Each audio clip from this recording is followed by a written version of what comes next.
Je m'appelle Sébastien Guilleux, j'habite à Éric, près de Nantes, et je lance le boomerang depuis une trentaine d'années. J'ai créé Boomerang Evolution depuis 5 ans où je crée et je vends des boomerangs par internet. Et donc depuis quelques années, j'ai décidé de créer ma propre ligne de boomerang, notamment en collaboration avec des écoles de plasturgie. J'ai fait appel à l'IUT de Nantes pour concevoir un boomerang que voici. Donc, ceci est le Master Shape. Il a été créé par Manuel Schulz, le champion du monde actuel. Et donc, le but est de créer un boomerang en série grâce à un moule qu'on va créer donc, ici à l'IUT. Donc pourquoi avoir recours à l'IUT? Tout simplement pour avoir accès à un parc de machines conséquent. Également pour avoir donc accès à des compétences et notamment tout un tas de professionnels, des étudiants, des futurs professionnels, des professeurs également. Et puis bien sûr une raison économique puisqu'il faut savoir qu'un moule coûte relativement cher.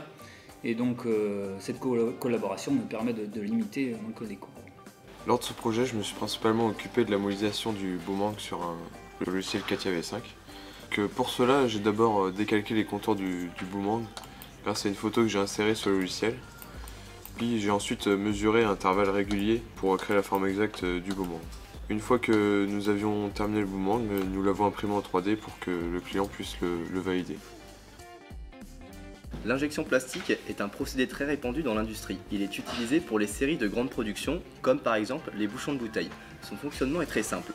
Tout d'abord, la matière plastique est chauffée jusqu'à obtenir un état malléable, ensuite elle est injectée sous pression par une vis, dans un moule froid. Une fois que la pièce est refroidie, elle est éjectée hors du moule et on repart pour une nouvelle injection, tout ça dans un délai très court.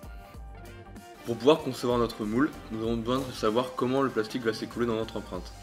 Pour cela, nous utilisons un logiciel qui va simuler l'écoulement du plastique et ses propriétés physiques. Une des problématiques de notre moule est le refroidissement des empreintes. Pour cela, nous utilisons des canaux de refroidissement qui sont des perçages dans lesquels nous faisons passer un liquide caloporteur. Sur ce projet, je me suis occupé de dimensionner le moule d'injection plastique, donc de choisir toutes les pièces nécessaires à son bon fonctionnement. J'ai aussi modélisé le moule sur CATIA, ce qui nous permet de réaliser des plans et des FAO afin d'usiner le moule. Un moule d'injection plastique est composé de 3 grandes parties, la partie fixe, la partie mobile et la partie éjecteur.